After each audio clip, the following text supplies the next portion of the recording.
తమన్ సంబంధించి చూసుకుంటే మెగా కాంపౌండ్ని వదిలి వెళ్ళేలా కనిపించట్లేదు. ఓ పక్కన ఓజీకి పవన్ కళ్యాణ్ సినిమా, ఓజీకి కూడా తమన్నే మ్యూజిక్ డైరెక్టర్. మరో పక్కన రామ్ చరణ్ సినిమాకి గేమ్ చేంజర్ సినిమాకి కూడా తమన్నే మ్యూజిక్ డైరెక్టర్. సో మొత్తానికి వరుసగా చూసుకుంటే పవన్ కళ్యాణ్ సినిమాలు 4 కూడా తమన్ మ్యూజిక్ కొట్టారు. వకీల్ సాబ్, అలాగే భీమ్లా నాయక్, బ్రో, ఇప్పుడు ఓజీ. మరో పక్కన ఈ రామ్ చరణ్ సంబంధించి చూసుకుంటే గోవిందుడు అందరూ వాడేలే, బ్రూస్లీ, ఇప్పుడు గేమ్ చేంజర్. మొత్తానికి తమన్ ఏదైతే ఇప్పుడున్న ట్రెండింగ్ మ్యూజిక్ డైరెక్టర్స్లో తమన్నే నెంబర్ 1 పొజిషన్లో కొనసాగుతున్నాడు. కానీ మరో పక్కన అల్లు అర్జున్కి మాత్రం అలా వైకుంఠపురంలో అని ఒక్కదానికే తమన్ మ్యూజిక్ చేయడం జరిగింది. దీనికి సంబంధించి మనకి మరింత ఇన్ఫర్మేషన్ మా సీనియర్ జర్నలిస్ట్ ఓం గారు మరింత ఇన్ఫర్మేషన్ అందిస్తారు. ఏంటి సార్, ఏంటి తమన్ మెగా కాంపౌండ్ని వదిలి వెళ్ళేలా కనిపించట్లేదు ఏంటి, కానీ ఇప్పుడున్న ట్రెండ్లో కూడా తమనే కనిపిస్తున్నాడు. ఏంటి సార్, దీనికి సంబంధించిన అప్డేట్స్ ఏంటి ఓం గారు?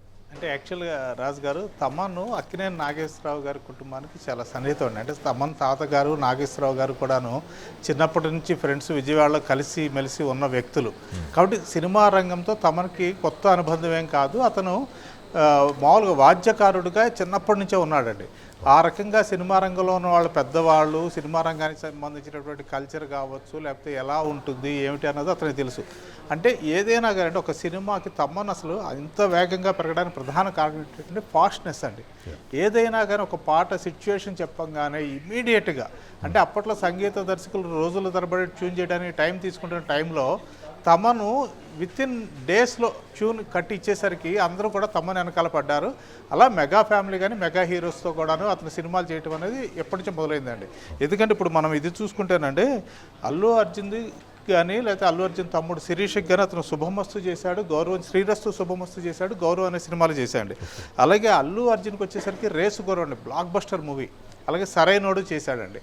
ఇక మెగాస్టార్ చిరంజీవి గారి ఫ్యామిలీస్లో రామ్ చరణ్కి 2 సినిమాలు చేశాడు. అంతకుముందు బ్రూస్లీ ఒకటి చేశాడు, అలాగే నాయక్ చేశాడు. బ్రూస్లీ మ్యూజిక్ పరంగా బాగా ఆడిందండి, కానీ నాయక్ అసలు సినిమానే సూపర్ డూపర్ హిట్ అయింది. ఇక ఈ పవన్ కళ్యాణ్తో జర్నీ మాత్రం ప్రత్యేకంగా చెప్పుకోవాల్సి ఉంటుంది. ఎందుకంటే భీమ్లా నాయక్, దానికి ముందు వకీల్ సాబు, ఆ తర్వాత బ్రో, ఇప్పుడు ఓజీ. అంటే వరుసగా 4 సినిమాలు పవన్ కళ్యాణ్తో అతను చేస్తున్నాడు. కేవలం హరిహర వీరమల్లుకి మాత్రమే ఇప్పుడు ఇతను కీరవాణి గారు చేస్తున్నారు.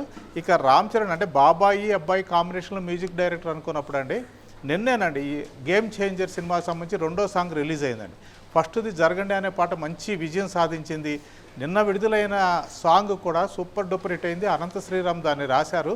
కాలేజీ విద్యార్థుల సమక్షంలో దాన్ని రిలీజ్ చేసినప్పుడు తమను మాట చెప్పాడు. అంటే శంకర్తో ఉన్నటువంటి అనుబంధాన్ని చెప్పాడు. 20 ఏళ్ల క్రితం ఎప్పుడో నేను బాయ్స్ సినిమాలో నటుడిగా శంకర్ గారు నన్ను తెర మీద తీసుకొచ్చారు. ఆ తర్వాత ఆయన తీసినటువంటి ఈరం, అంటే తెలుగులో వైశాలి అనే పేరుతో వచ్చింది, ఆ సినిమాతో నేను మ్యూజిక్ డైరెక్టర్ని అయ్యాను. ఇప్పుడు డైరెక్ట్గా శంకర్ గారే, అంటే ఆయనే డైరెక్ట్ చేసినటువంటి గేమ్ చేంజర్కి నేను మ్యూజిక్ ఇవ్వడం చాలా ఆనందంగా ఉందన్నారు.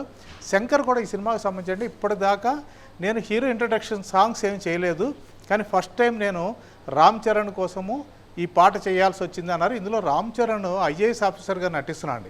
అంటే శ్రీకాకుళం జిల్లానికి చెందినటువంటి దిగువ మధ్య తరగతి కుర్రాడు ఐఏఎస్ ఆఫీసర్ అయిన తర్వాత వాళ్ళ ఊరికి వచ్చినప్పుడు, నేను కూడా మీలో ఒకడిని, ఈ షర్టు తీసేసినా లేకపోతే ఈ టక్కు తీసేసినా కానీ, కాబట్టి నన్ను వేరుగా చూడొద్దు అని వాళ్ళందరినీ కూడా కలుపుకునే సందర్భంలో వచ్చి ఈ పాటని చాలా గ్రాండియర్గా పిక్చరైజ్ చేశారు. నేను వచ్చినటువంటి ఆ లిరికల్ వీడియో చూస్తే మనకు ఆ విషయం అర్థమవుతుంది.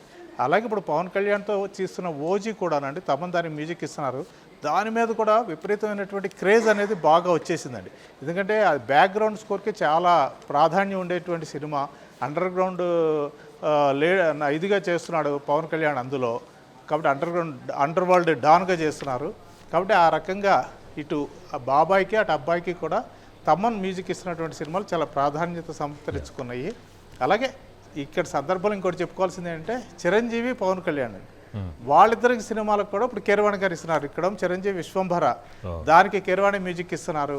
అలాగే పవన్ కళ్యాణ్ హరిహర వీరమల్లుకు కూడా కీరవాణి గారు మ్యూజిక్ ఇస్తున్నారు. అలా మ్యూజిక్ డైరెక్టర్స్తో వాళ్ళ అనుబంధం, మెగా ఫ్యామిలీకి ఉన్న అనుబంధం చాలా బలమైందని చెప్పుకోవచ్చు రాజు గారు.